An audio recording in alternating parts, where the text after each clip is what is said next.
Bismillahirrahmanirrahim. Assalamualaikum warahmatullahi wabarakatuh. Waalaikumsalam warahmatullahi wabarakatuh. Saya selaku Kepala Dusun atau Partakwil Dusun Bengkaung Lauk, Desa Bengkaung, yang alhamdulillah Desa Bengkaung ini lahir dari Desa Lembah Sari. Ya, Lembah Sari lahir dari Desa Kekait namanya, yang sekarang berada di Kecamatan Gunung Sari.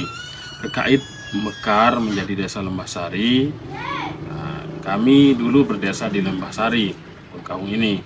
Nah, begitu Lembah Sari mekar kembali jadi dua desa, memiliki anak, yaitu anaknya satu Bengkaung sendiri, yang kedua Pusuk Lestari. Yang alhamdulillah sampai sekarang Desa Bengkaung lumayan dikenal dengan pariwisatanya yang ada di perbukitan.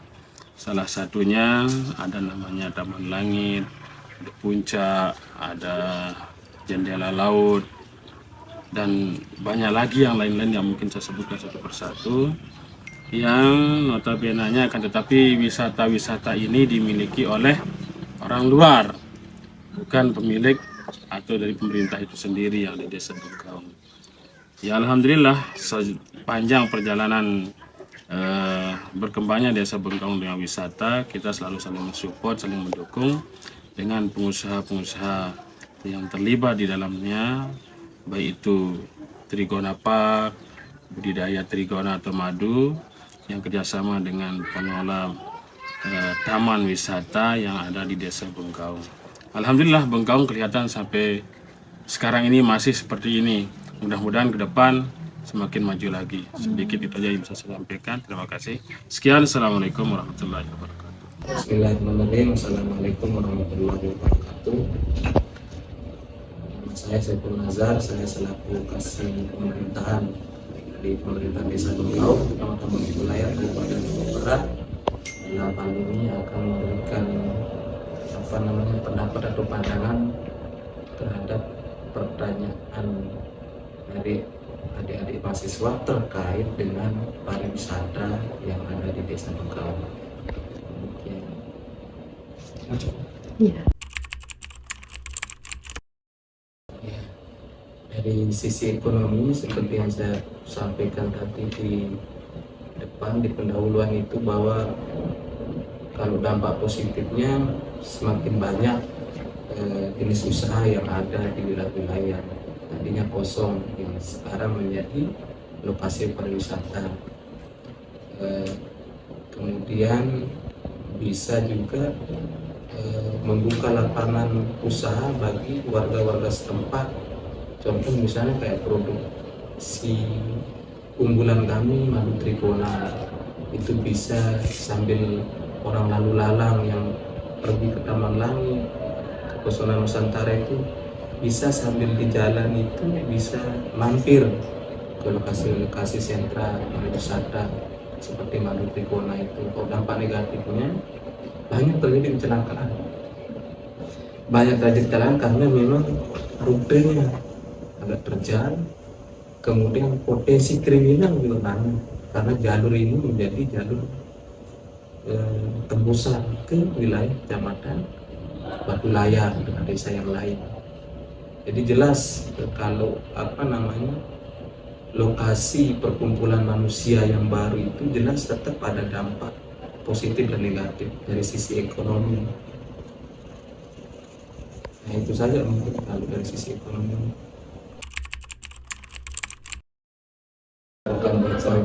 Kalau sosbudnya ya lebih banyak negatifnya. Kalau dalam sosial budaya, pertama, Kenapa dibilang begitu? ya karena seperti saya bilang tadi, lebih banyak potensi kriminal itu akan terjadi begitu ada tempat lokasi perkumpulan manusia. Sementara kita pemerintah desa, misalnya pemerintah kecamatan, tidak cepat tanggap kesiapan dari segi keamanannya, karena pariwisata ini kan adalah tempat umum dan dia adalah bukan milik aset pemerintah desa. Jadi kebetulan saja tanah ini ada di Desa Bengkaung tapi bukan milik pemerintah Desa Bengkaung. Berbeda ceritanya mungkin kalau tanah milik pemerintah Desa Bengkaung sehingga pengaturannya lebih termanajemen. Misalnya kayak yang ada di taman kota atau yang ada di taman armada, karena kan diatur. Nah, tapi jadi kalau saya lihat sih sebenarnya potensi wisata di Bengkong itu kayak memang anugerah Tuhan yang sudah ada, tinggal budaya manusianya meningkatkan itu. Jadi tinggal setelahnya. Ya, nah jadi kembali ke tadi yang dampak sosial budaya itu, dampak sosialnya itu adalah kriminal itu potensi semakin banyak karena jalurnya. Jadi kita tidak tahu apakah orang ini akan menuju ke wilayah wisata Bengkau ataukah dia pencuri. Itu banyak terjadi dari semenjak dia banyak kegiatan atau tempat-tempat berkumpul di atas itu, banyak muda-mudi, mohon maaf, yang usia sekolah itu dia jam sekolahnya ke sini. Itu sering kita kasih himbauan kepada para pemilik resto itu. Kalau yang paham dia nurut, tapi kalau yang hanya mau uang, di jam 9 anak-anak SMA sudah di atas. Beberapa kali kita kerjasama sama pihak Pol PP untuk mengamankan. Nah, makanya saya bilang, kalau saya lihat lebih banyak negatifnya kalau secara sosial kebudayaan. Kalau secara ekonomi lebih banyak positifnya. Tapi kalau saya sebut itu karena yang memiliki lokasi wisata adalah pribadi, bukan pemerintah desa, maka yang bisa kita atur kan tidak banyak. Kita tidak bisa mengatur terkait dengan layanan mereka, karena mereka yang punya. Jadi bertanya, kan tadi kalau ada mengatakan bahwasanya pariwisata tersebut cuma berada di atas tanah pemerintah desa Bengkau. Bukan tanah aset, bedakan ya. Kalau tanah pemerintah desa itu artinya adalah wilayah. Kalau aset itu milik desa, pemerintah desa. Nah, kalau ini tanah perorangan, orang yang punya. Kemudian bidang apa? Terutama di bidang keamanan dan kebersihan. Dibangun atau munculnya itu pada tahun berapa? Tahun 2000 dia mulai bangun jalan itu 2018, kemudian sekitar 2019-2020. Tapi kalau sudah membangun yang modelnya hanya sekedar tempat selfie itu sudah ada. Kalau pernah lihat pintu itu kan, ada pintunya itu pertama kali dibangun itu 2018. Yang gambar pintu aja. Itu udah berjalan 5 tahun. Iya.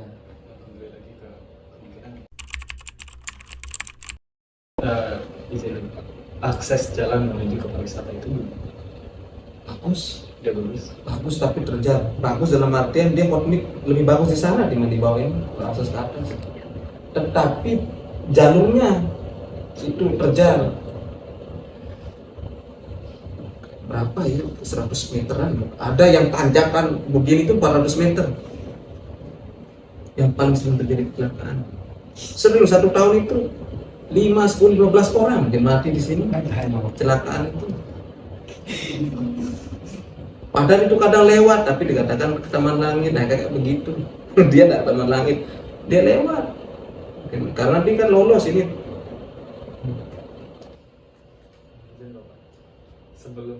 Sebelum membangunkan trigonometri park ini, nah, kan pasti ada musyawarahnya antar kepala desa. Nah, sebelum ke kepala desa itu kan setelah ke kepala desa pasti akan turun ke masyarakat.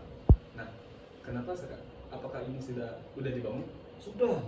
Nah, pasti ada kayak pro dan kontra. Iya, pro dan kontra itu tetap akan ada, bahkan dari perencanaan. Oke. Tetapi di sana kita mesti berpikir bahwa lembaga pemerintah desa itu ada namanya Kades, ada namanya perangkat desa, ada namanya DPD. Nah, lalu kemudian kalau kita berpikir begitu, kita tidak bisa berpikir ideal seperti DPR yang ada di pusat, kemudian ada eksekutif, tidak bisa begitu. Di desa ini kadang-kadang kewenangan kapasitas DPD itu dikooptasi oleh pemerintah desa. Kenapa? Karena SDM-nya kan. Ya, tapi setahu saya di dalam kaum desa itu apa-apa itu persetujuan BPD. Iya, tetap Kalau disetujui. tidak disetujui oleh BPD, Iya. itu tidak bisa. Iya, benar itu. Nah, kenapa? Nah, ini tuh terjadi dan sekarang apakah SDM atau SDM. apakah masyarakat desa Bengkaung ini kayak terjadinya kayak kenapa ini terjadi atau sesalahnya? Tetap ada. Kalau riak-riak yang mengcounter itu tetap ada. Demo-demo itu tetap ada. Kan riak-riak menolak sampai hari ini tetap menolak. Tapi sebatas mana? Berbeda dengan orang-orang tertentu di kota. Mungkin Pak, mungkin ada solusi atau masukan ke depannya untuk perkembangan pariwisata di desa Bengkaung. Ya, kedepannya yang mesti harus kita lakukan itu adalah pemerintah desa betul-betul hadir melakukan pembinaan dan pengawasan terhadap perjalanan atau penyelenggaraan pariwisata yang ada di seluruh wilayah desa Bengkaung dalam bidang apa? Terutama di bidang keamanan dan kebersihan. Itu kita berharap untuk memajukan pariwisata desa Bengkaung itu adalah kita masuk melalui lini kebersihan dan keamanan. Itu saja dulu. Masuk ke sana, kemudian ke depannya bagaimana dia bermitra berusaha bersama BUMDes. Dampak pertamanya positif ya, kemajuan perekonomiannya di desa Bengkaung dan desa Bunian juga termasuk itu kemajuan perekonomian pertama ya. Terus ada kayaknya negatif, kayaknya kemajuan perekonomian masyarakat di Bukit Bunian Bengkaung juga termasuk. Berarti di sini bukan desa Bengkaung aja ya? Iya, daerah ini Bunian di sini. Bunian, berarti di kalau- atas ini sudah desa Bunian. Iya, bagian Bunian, kalau di bawah itu Bengkaung. Ini termasuk Berarti dalam beda sistem pemerintahan. beda. Nah, pengaruhnya terhadap pemuda-pemudi di sini Pak, apakah membuka lapangan pekerjaan bagi Iya. mereka yang masih nganggur? Termasuk itu mengurangi pengangguran juga di sini. Berarti banyak membuka lapangan pekerjaan.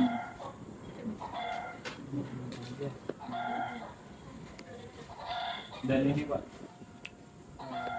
ada nggak sih Pak pengaruh terhadap ya, keluarga lokasi? Adanya ini kan kemungkinan besar nanti kan banyak wisatawan lokal ataupun kemungkinan besar ada wisatawan asing juga. Nah, apakah berdampak kayak berpengaruh terhadap wilayah lokal, warga lokal? Iya, termasuk itu berpengaruh juga dalam segi apa? Di sini kan ada pembuatan tua kapal itu segala macam kan, rigona di sini, perdagangan itu juga. Boleh dijelaskan apa aja Pak? Apa namanya? View atau apakah ada nama-namanya? Oh iya ya. Terhadap view-nya atau pariwisatanya? Di situ itu spot pintu pertama di sini. Pertama dan ini yang kedua spot sayap, yang ketiga itu spot lock kebalik. Dan di paling bawah juga ada itu spot jembatan kaca.